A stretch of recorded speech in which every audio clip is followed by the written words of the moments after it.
भगवत गीता अध्याय 13।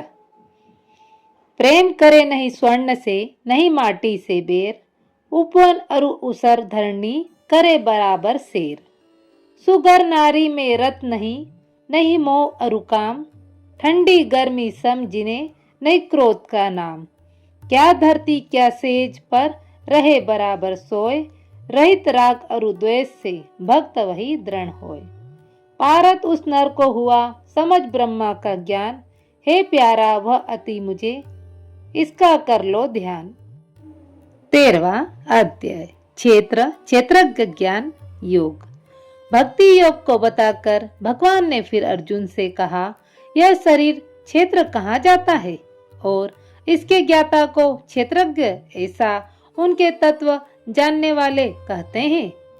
समस्त क्षेत्रों में हे अर्जुन क्षेत्रज्ञ अर्थात जीव आत्मा तुम मुझको ही जानो। क्षेत्र और क्षेत्रज्ञ का वास्तविक ज्ञान ही मेरे मत से ज्ञान है। क्षेत्र जो और जैसे भी है और जिन विचारों से संयुक्त है तथा जिन कारणों से उत्पन्न हुआ है, इसके अतिरिक्त उस क्षेत्रज्ञ का भी जो कुछ जैसा प्रभाव है वह सब संक्षेप में सुनो। ऋषियों ने बहुत प्रकार से इसका वर्णन किया है। वह विभिन्न प्रकार से वेद मंत्रों एवं उचित रूप में निश्चय किए हुए ब्रह्म सूत्र के पदों में भी वह उसी प्रकार कहा गया है। पंच महाभूत अहंकार बुद्धि मूल प्रकृति 10 इंद्रिय मन तथा इंद्रियों के पांचों विषय इच्छा द्वेष सुख दुख स्थूल शरीर धृति ऐसे विकारों सहित संक्षेप में यह क्षेत्र कहा गया है। अभिमान और पाखंड का अभाव, प्राणी मात्र के प्रति दया भावना, किसी को भी सताने में अरुचि, सरलता, गुरु सेवा में अटूट श्रद्धा और तत्परता, बाहर भीतर की शुद्धि, मन का संयम तथा शरीर का इंद्रियों सहित निग्रह, सांसारिक भोगों में अनासक्ति, नीर अहंकारता, जन्म मरण बुढ़ापा रोग इत्यादि अवस्थाओं में दुख तथा दोषों का विचार, स्त्री पुत्र ग्रह और संपत्ति आदि में ममता का त्याग, प्रिय अप्रिय की प्राप्ति में उदासीनता तथा हर्ष और शोक रहित होना, एकमात्र मेरे ही प्रति अभव्य चारिणी भक्ति, एकांतवास, जन समाज से विराग, अध्यात्म ज्ञान में स्थिति, सर्वत्र परमात्मा दर्शन, यह सब कुछ ज्ञान है और इसके विरुद्ध जो कुछ भी है वही अज्ञान कहा गया है, जो वस्तु वास्तव में जाननी चाहिए और जिसको जान लेने के पश्चात मनुष्य पूर्ण आनंद का अनुभव करने लगता है। न तो वह अनादि ब्रह्मा अकथनीय दृष्टि का आदि कारण कहा जा सकता है और न इसके विपरीत असत ही कहा जा सकता है। सब ओर से हाथ पैर नेत्र सिर एवं मुख वाला तथा नेत्रों वाला भी वही है, कारण कि समस्त संसार की स्थिति उसी में है। समस्त इंद्रियों के विषयों का ज्ञाता वह सत ब्रह्मा इंद्रिय रहित तथा गुणातीत होता हुआ भी अपनी परम गोपनीय योग माया से समस्त विश्व का धारण और पोषण करता एवं गुण भोगता है। स्थावर जड़म आदि समस्त प्राणियों के भीतर और बाहर परिपूर्ण रूप से ही वही व्याप्त है। चर और अचर रूप में भी वही सबसे दूर और सबके संग तथा अभिव्यज्ञ भी वही है। संपूर्ण प्राणियों में आकाश की भांति एक होता हुआ भी वह अलग अलग दृष्टिगोचर होता है।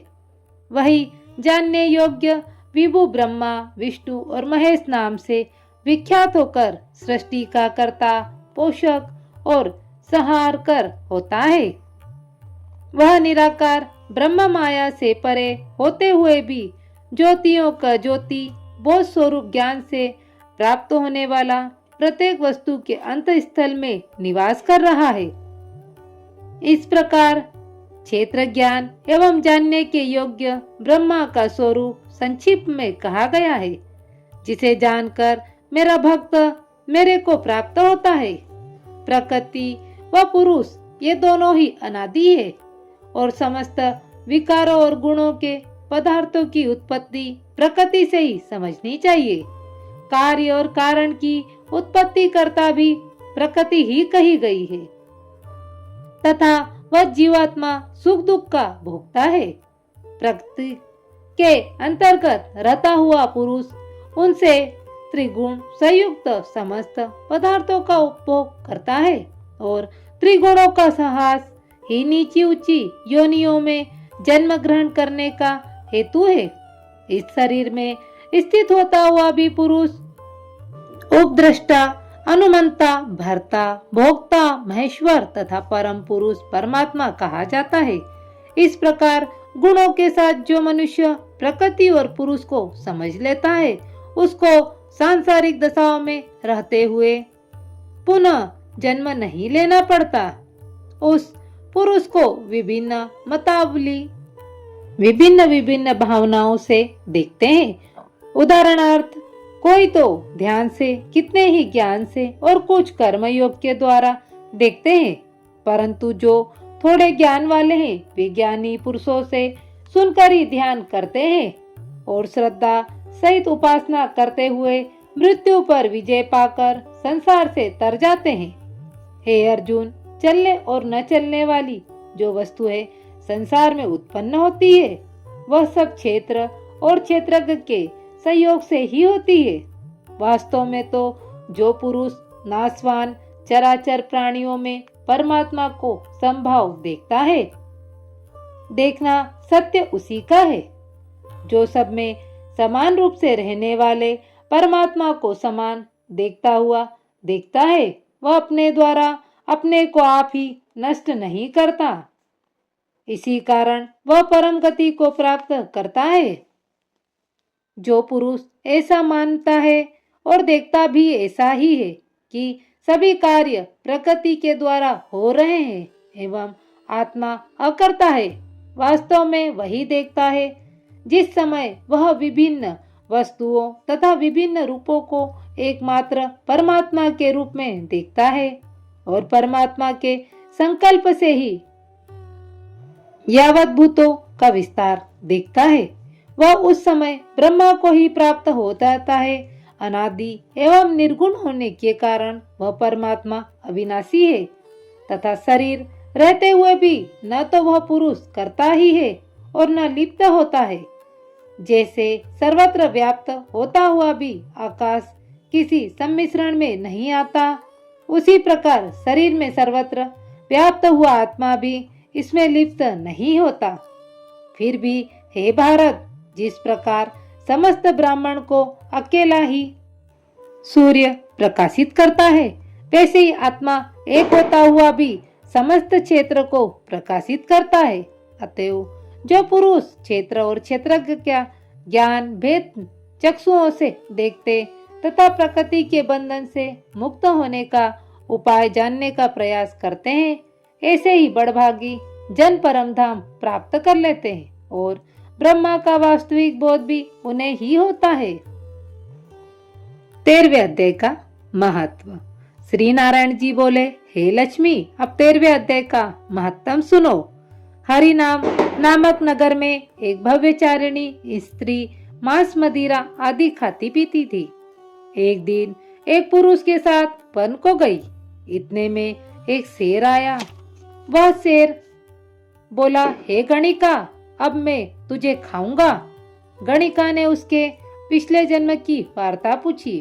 शेर बोला, मैं पिछले जन्म में अति दुराचारी, झूठ बोलने वाला, लोभी था। एक दिन मार्ग में जाते हुए मेरी देह छूट गई। धर्मराज ने मुझे सिंह का जन्म दिया और आज्ञा दी कि तू दुराचारियों को खाया कर, इसलिए मैं तुझे खाऊंगा। इतना कहकर वह गणिका को खा गया। धर्मराज की आज्ञा से वह चांडालिनी बनी। कुछ दिन पीछे उसने नर्मदा नदी के तट पर गीता के 13वें अध्याय का पाठ सुना। पाठ सुनते ही उसने देह त्याग दी। वह देव देह पाकर विमान पर चढ़कर बैकुंठ चली। साधु ने पूछा, अरे, तूने ऐसा कौन सा पुण्य किया था जिससे वैकुंठ को प्राप्त हुई है।